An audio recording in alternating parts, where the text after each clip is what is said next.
O'Reilly and Dave Daly right here on the Muskegon Channel. I'm Andy O'Reilly. Dave Cackley's queued up and ready to go. It's a Monday. Did you survive with all your power and everything?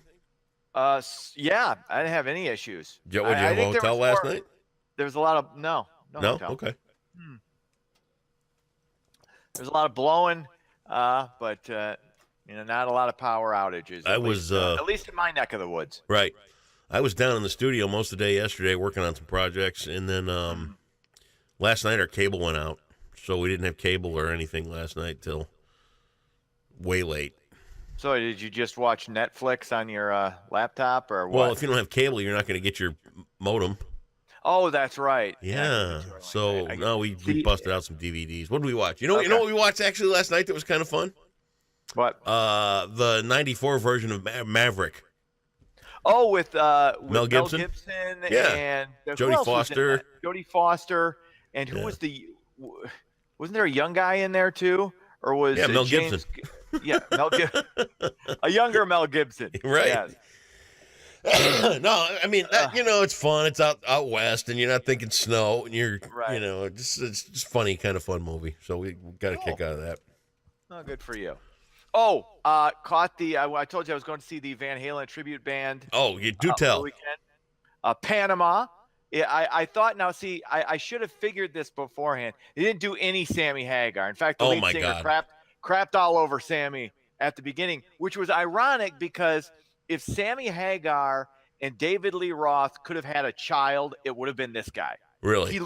He kind of had Sammy's face, had Dave's hair before it started to go, and was kind of a little shorter, but he wailed. He was great. It was a fantastic performance. I'm an old person now, so I don't like long concerts. I was in and out less than 2 hours. Every song was great. Even the Van Halen songs I'm not really a big fan of. He made those sound good. And it's one of those things I love about tribute band shows, especially when you're dealing, and it's always, older bands that, are way past their prime now. You're really getting a better show than if you were to hear like a David Lee Roth with Van Halen. As great an experience as that would be at this point, you're getting a better show from the tribute band than you're going to get from the actual band. It's insane. It was really sound good. Like?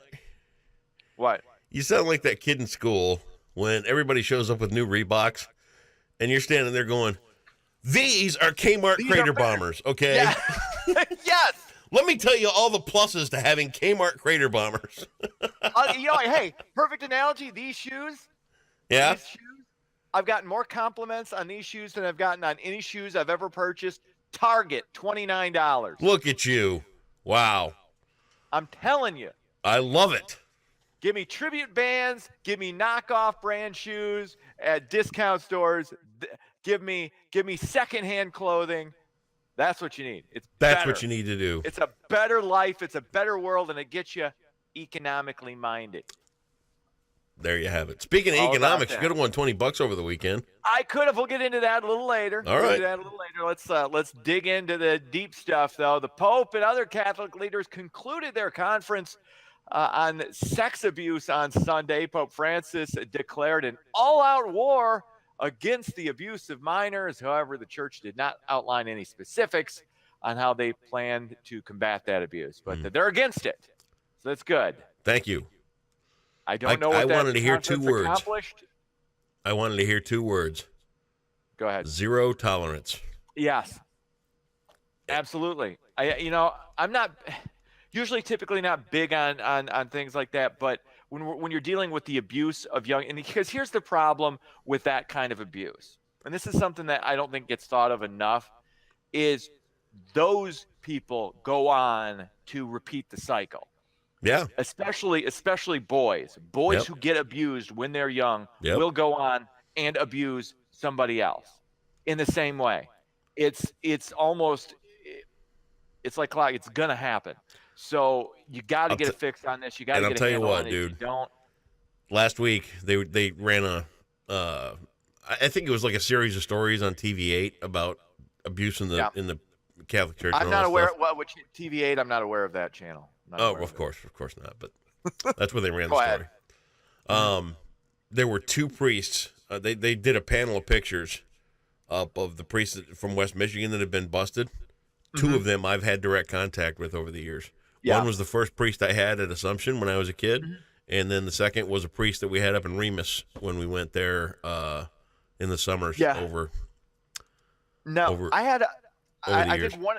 Yeah, I think one of the teachers that, or one of the priests that was featured in that I had years ago. But what bothered me about it was that this particular priest was not busted for that. It was for, I believe, consensual sex with a 17-year-old when he was like 21 or 22. Which, I mean, that's not on. That's not what we're talking. When we're talking about, molestation, we're talking about things that are just horrific and horrible. That's not what we're talking about. So that bothered me a little bit.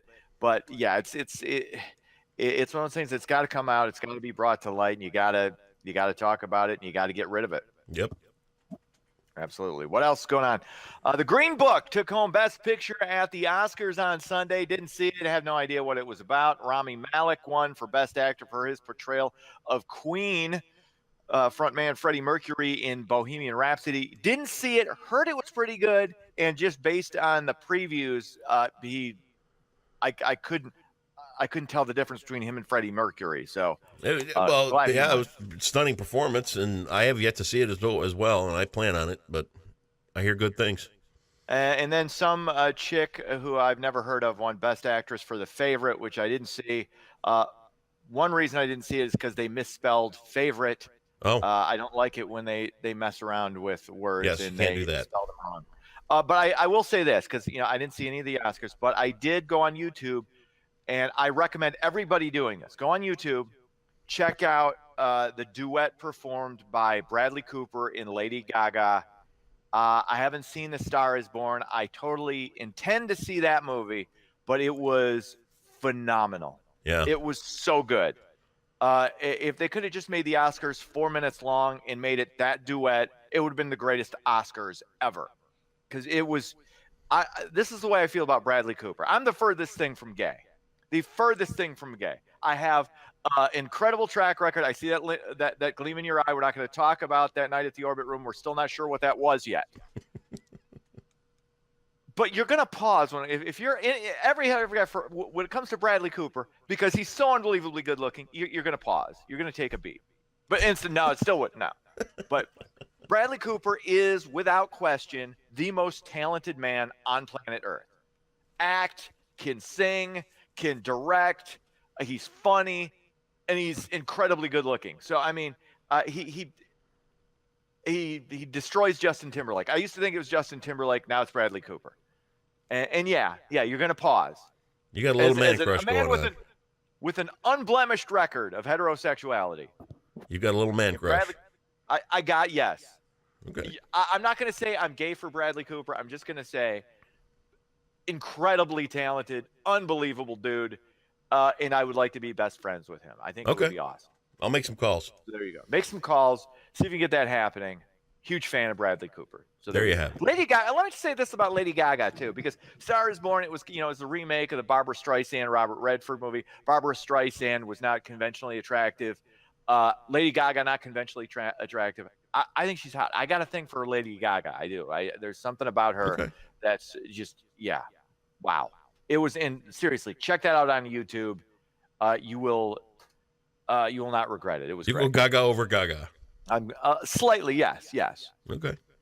Anyway, finally, the Muskegon Lumberjacks were the picture of perfection over the weekend. The Jacks won 3 games in 3 days, topping Central Illinois 5-1, Team USA 7-3, and concluding with a 5-3 win over Madison. Jacks are on a roll. And speaking of rolling, Sparty, 5 straight wins, including yesterday's 77-70 upset win over Michigan.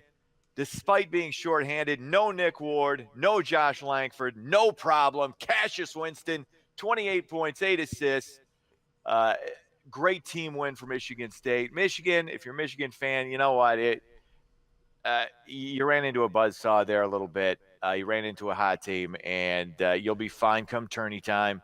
Michigan State looking good. Michigan, look at both teams, national championship contenders, but it was a great win for Michigan State. Now alone in first place, half game up on per don't. So yeah, you offered me a $20 bet. I did not take it. I did not think Michigan State was going to win that game. I did not, especially when they went down 6 in the second half. But they came through, and I'm glad to be proven wrong. But I still don't regret not taking that bet. Think of all the wonderful shoes you could have got at Target. I could have bought, 4/5 of this shoe with that $20. Oh, that would have been fantastic, wouldn't it? Look at this. Wow, look at that. That is some kind of shoe. Look at the craftsmanship. Love that shoe. All right, say goodbye, Dave. All right, see ya.